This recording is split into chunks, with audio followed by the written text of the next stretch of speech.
A sada nastavljamo u nogometnom tonu. Sa nama jedan mladi nogometni stručnjak. Pozdravljam Rinalda, prije svega i prijatelja. Rinaldo, pozdrav i dobrodošao u studiju kanala RI. Dobro večer, pozdrav vama i vašim gledalcima. Evo ga, prije svega svima kojima je Rijeka u srcu, lijepo je čuti ovakve informacije. Dakle, radi se nešto, Rijeka je u vrhu nogometa. Vjerujem da je to i veliki poticaj i svim mladim igračima, tako? Pa svakako, ovo je jedna jako lijepa vijest za sve riječke navijače danas, da je došao danas ovo jedno veliko pojačanje za Rijeku, plus ova dva dečka sa splitskog područja. I svakako da raduje nastavak prvenstva i borba za titulu. Ali mi smo sad ovdje naravno s nogometnim temama, ali jedan drugačiji vid nogometa, ne ovaj vrhunski na ovoj razini, već onaj koji će možda jednog dana postati vrhunski, a to je rad sa najmlađima. Ti si naime i organizator ovih nogometnih kampova, tako i ljetnih i zimskih i proljetnih i svakako kad god možeš uglaviti neki termin za one najmlađe. O čemu se točno radi? S jednog ste se upravo i vratili. Evo, vratili smo se prije nekoliko dana sa jednog nogometnog kampa koji je po prvi puta bio na jednoj internacionalnoj, bi rekao, razini u suradnji mog velikog prijatelja Adnana Fejzića, koji ima također jednu akademijicu individualnog rada kao što imam i ja ovdje u Rijeci. I tako prošlo ljeto smo se upoznali, bio je moj gost na jednom ljetnom nogometnom kampu u Gorskom Kotaru i došli smo na ideju da organiziramo jedan internacionalni nogometni kamp po prvi puta van granica Republike Hrvatske, što se s moje strane osobno tiče, i napravili smo to sada u Sarajevu. 75 djece je bilo, jedno 25 djece sa područja Republike Hrvatske plus jedno ostatak je bio sa područja Bosne i Hercegovine, ne samo iz Sarajeva nego i iz drugih gradova. I radimo, kao što si rekao, radimo uvijek u nekim terminima kada djeca nemaju školu i kada nemaju obaveze u klubovima, da se ne bi podudarali sa obavezama u klubovima i utakmicama. Da mi ne pričamo samo o tome, najbolje odmah i pokazati što se to točno radilo, kako je to izgledalo, pa idemo jedan zanimljiv video pogledati iz Sarajeva, onda se vraćamo u studiju.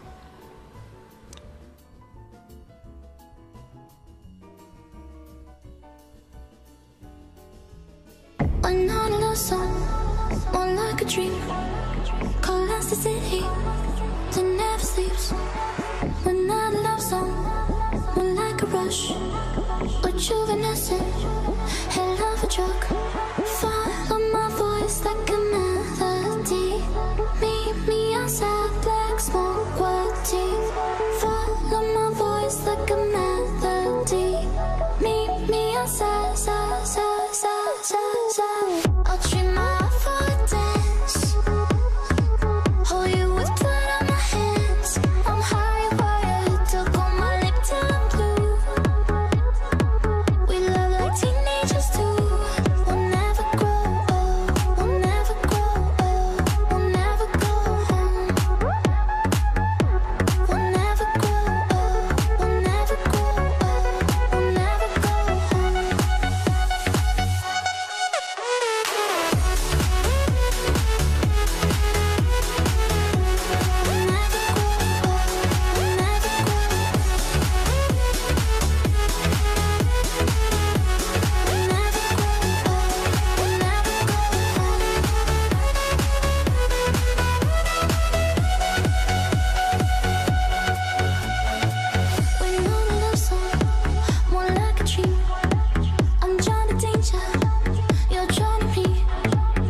Nije nestalo nikakve slike, nego smo je čak dapače i poboljšali. Evo vidjeli smo prekrasna jedna atmosfera.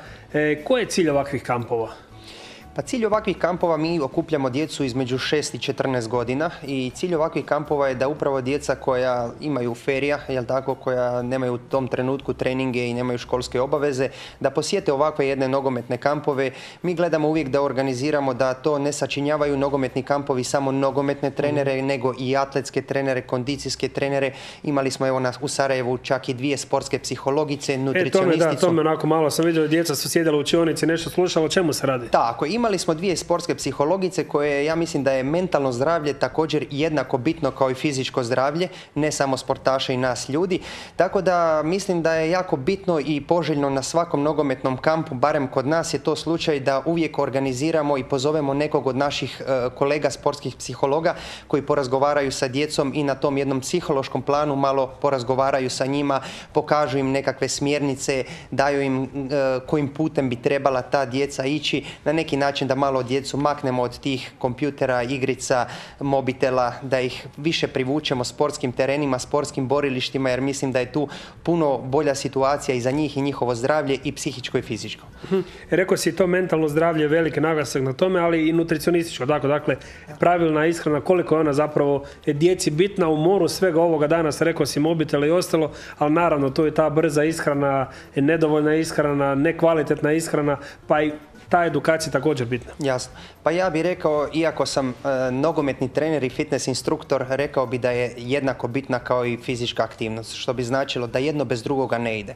Moramo spojiti 3 segmenta, a to je fizička aktivnost, dobra prehrana i odmor. To su 3 segmenta koja moramo spojiti da bi dobili vrhunske rezultate. Kao što se kaže, prosječan rad daje prosječne rezultate, vrhunski rad daje vrhunske rezultate. Koliko se mi tome posvetimo, takvi će rezultati biti.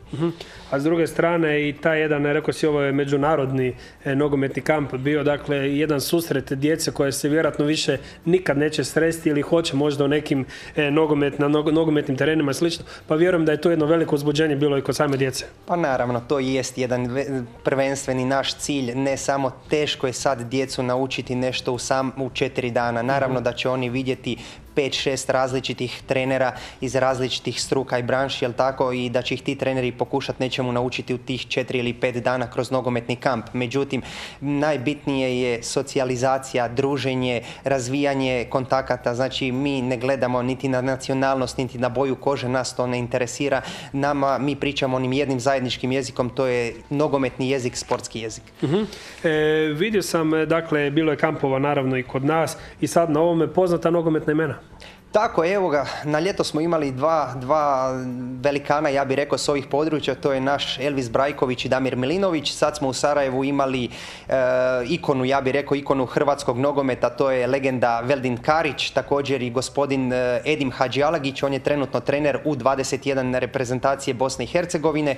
Također je bila i kondicijska trenerica Amela Barjaktarević, naš Riječanin Nedo Rohman, koji nažalost evo danas nije mogao zbog poslovnih razloga biti sa nama u studiju. On je bivši NFL igrač, svoje studije završavao u Americi, završio je na koledžu u Houstonu, fantastični jedan atletski i kondicijski trener. Tako da kažem, tu nam se priključio malo nenadano, ali smo ga priključili i bivši igrač Istre, Muamer Svraka, i bivši reprezentativac BiH. Tako da evo, uvijek skupimo dobar trenerski tim, dobar trenerski stav i gledamo da na tu djecu prenesemo što je moguće više dobrih dojmova, pozitivne energije i da ih usmjerimo u smjeru sporta. Jama za kraj možda dodati kad je prvi sljedeći ili je već možda lokacija odabrana, datum spreman? Pa evo, prvi sljedeći kamp će biti sigurno na proljeće. Ja se nadam da će se malo situacija smiriti oko cijele ove korone i covida, jel tako, i ovih covid potvrda i ograničenja i mjera. Lokacija jedna će biti sigurno na području Primorja ili Istre. Vidjet ćemo sada kakva bude situacija oko svega ovoga. U Bosni je malo to blaže nego tu kod nas. I gledamo da napravimo i u Banja Luci. Mislim da će prva sljedeća destinacija u BiH biti Banja Luka, a u Primorju i Istri to još smo u izvidnici. I ono najbitnije pitanje je da se smire i mame i tate. Djeca su kompletno zadovoljena, vjerujem me, sretna, vesela nakon svih ovih dana, potpuno prepuštena, bez brige za njih. Je tako? Tako je. Znači, djeca kada dođu kod nas u nogometne kampove, ukoliko se radi o kampovima gdje smo negdje dalje van Rijeke, jel tako? Oni imaju apsolutno cijeli all inclusive, imaju i doručak i ručak i večeru, 2 puta dnevno trening u trajanju od nekakvih 120 minuta, imaju apsolutno potpuno brigu, sve što im je treba, svi mi treneri stojimo na raspolaganju, brinemo se o njima, tako da roditelji su bez brige tih 5-6 dana i mogu se posvetiti sebi i svom godišnjem odmoru.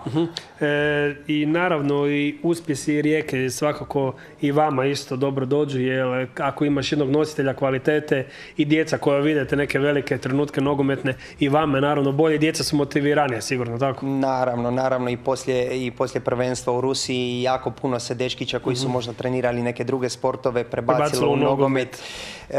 I imamo stvarno jako puno djece i ja osobno u Rijeci na individualnom radu i meni je drago da djecu promoviramo kroz sport, da ih usmjeravamo, jer treniranje i trening nije samo trening i treniranje, nego je i na neki način bi rekao socijalizacija i gledamo da djecu izvedemo prvenstveno da postanu pravi ljudi, a tek onda nakon toga sportaši i profesionalci ako Bog da jednog dana. Ovome stvarno ne treba više ništa dodati. Rinaldo, hvala ti puno na gostovanju i puno sreće naravno tebi u daljem radu. Hvala vama. A nama za kraj ostaje i pogledati, jedan dio smo već vidjeli, jedan motivacijski video Rijeke, pa se s njim i opraštamo u današnjoj emisiji. Hvala lijepo na viđenju i doviđenja.